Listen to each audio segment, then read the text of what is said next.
आज के समय में बढ़ता हुआ प्रदूषण और खेत में इस्तेमाल होने वाली रासायनिक खाद से हमें केमिकल युक्त भोजन मिलता है, जो हमारे शरीर में कई सारी समस्याओं को जन्म देती है।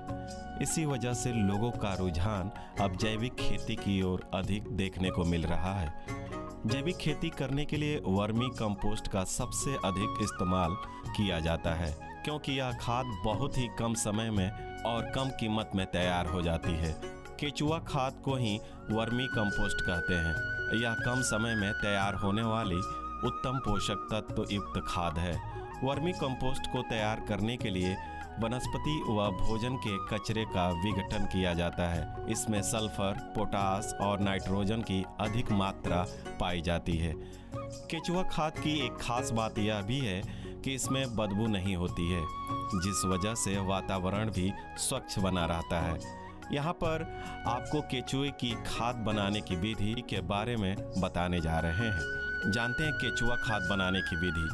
जब केचुआ जैविक पदार्थों को खाकर मल निकालता है, तब वर्मी कंपोस्ट तैयार होता है। केचुआ जिन जैविक पदार्थों को खाता है, वह केचुए के पाचन तंत्र में सूक्ष्म जीवों के साथ रासायनिक क्रिया करके अपशिष्ट के रूप में मल को बाहर निकालता है, जिसे केचुआ खाद या वर्मी कंपोस्ट कहते हैं। केचुआ खाद काले रंग की दानेदार होती है, जिसे बनकर तैयार होने में 1.5 से 2 महीने का समय लगता है। केचुआ खाद बनाने में जिस चीज़ की सबसे ज़्यादा ज़रूरत होती है, वह खुद केचुआ है। यह जैविक पदार्थों को खाकर मल द्वारा वर्मी कंपोस्ट निकालता है। केचुए की 2 प्रजातियां मौजूद है। पहला डेट्रीटिहोरस केचुआ और दूसरा जियोफेगस प्रजाति का केचुआ है। डेट्रीटिहोरस केचुए की यह प्रजाति भूमि के ऊपरी सतह पर पाई जाती है, जिससे खाद बनाने के लिए इस्तेमाल में लाते हैं। यह देखने में लाल रंग का होता है। जियोफेगस इस प्रजाति की केचुए भूमि के अंदर होता है। यह केचुआ भूमि को अंदर से खोखला करता रहता है। इस तरह के केचुए रंगहीन होते हैं। Vermi bed. वर्मी कंपोस्ट खाद को तैयार करने में वर्मी बेड की आवश्यकता होती है। यह ईंट और चूने का बना होता है, लेकिन अब बाजारों में प्लास्टिक के कट्टों से तैयार वर्मी बेड भी मिल जाते हैं, जिनकी लंबाई और चौड़ाई का क्षेत्रफल 100 स्क्वायर फीट और ऊंचाई 3 से 4 फीट होती है। जैविक पदार्थ। जैविक पदार्थ के लिए सूखा हुआ कार्बनिक पदार्थ, सूखी हरी घास, खेत से निकला कचरा और गोबर का इस्तेमाल करते हैं। इसमें ताजे गोबर का इस्तेमाल नहीं किया जाता है। इन सभी पदार्थों को वर्मी बेड में भरने से पूर्व इसमें मौजूद पत्थर, कांच और पॉलीथीन को निकाल दें। पानी। केचुआ खाद तैयार करने में पानी की भी जरूरत होती है। पानी का इस्तेमाल वर्मी कंपोस्ट खाद तैयार करते समय जैविक पदार्थों में नमी बनाए रखने के लिए किया जाता है। वातावरण। जैविक खाद तैयार करने में वातावरण का भी विशेष ध्यान रखना होता है। इसमें वर्मी बेड को धूप से बचाकर छायादार जगह पर रखना होता है, क्योंकि तेज धूप में केचुए मर जाते हैं। केचुए खाद का निर्माण में वर्मी बेड भरने की विधि। केचुआ खाद जैविक पदार्थों के विघटन से तैयार की जाती है। इन जैविक पदार्थों को एक सही तरीके से वर्मी बेड में भरना होता है, जिसके बाद उच्च गुणवत्ता वाली वर्मी कंपोस्ट खाद तैयार हो जाती है।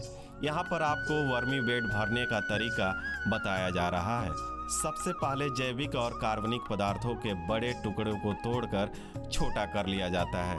इसके बाद सूखी पत्ती, घास और अन्य जैविक कचरे के टुकड़ों को 3 से 4 सेंटीमीटर के आकार में काट लेते हैं। अब वर्मी बेड में बालू रेत की 1 इंच मोटी परत तैयार कर लें। बालू रेत की परत पर 3 से 4 इंच मोटी हरी सूखी जैविक कार्बनिक पदार्थों की परत बना लें। अब वर्मी बेड की पुरानी गोबर को 18 से 20 इंच की ऊंचाई तक भर दें। इसके बाद वर्मी बेड में नमी बनाने के लिए पानी का छिड़काव करें।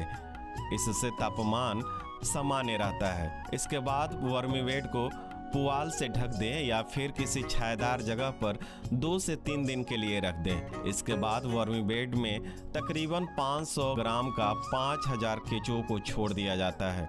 वर्मी बेड में केचुओं को डालने के बाद 2 इंच मोटी कटे हुए जैविक पदार्थों की परत बना दी जाती है। केचुआ खाद तैयार करें। वर्मी वेट भरने के तकरीबन 1 महीने पश्चात केचुए खाद बनाने लगते हैं। इसके बाद 25 से 30 दिन में केचुओं द्वारा तैयार खाद को निकालकर अलग कर लिया जाता है। खाद को निकालने के लिए हाथ का ही इस्तेमाल करें ताकि केचुए का कोई हानि न हो। पहली बार बनी खाद को निकाल लेने पर उसके 5 से 7 दिन में फिर से खाद बनकर तैयार हो जाती है। यही प्रक्रिया बार बार अपनाई जाती है। संपूर्ण भरा हुआ वर्मी वेट जब जैविक अपशिष्ट खाद में बदल जाए तो एकत्रित खाद को सुखा लें। इसके बाद जब नमी सिर्फ 30% बचे तो उसे जालीदार छन्नी से छानकर पैक कर लें। किसानों के लिए लाभकारी। केचुआ खाद किसानों के लिए अधिक लाभकारी है क्योंकि इसका उपयोग करने से वह रासायनिक उर्वरक में खर्च होने वाली अधिक खर्चे से बच सकेंगे और उनकी आर्थिक स्थिति में भी सुधार होगा। वर्मी कंपोस्ट का इस्तेमाल भूमि की उर्वरक क्षमता को बढ़ाने और फसल का अधिक उत्पादन के लिए अच्छा होता है। इसके इस्तेमाल से रासायनिक उर्वरक की निर्भरता भी कम होगी। वर्मी कंपोस्ट में मौजूद फास्फोरस, नाइट्रोजन, पोटास और अन्य सूक्ष्म द्रव्य की अधिक मात्रा पौधों को कम समय में विकास करने में सहायता प्रदान करती है। कम जल वाष्पीकरण होने की वजह से किसानों को अधिक सिंचाई करने की जरूरत नहीं होती है।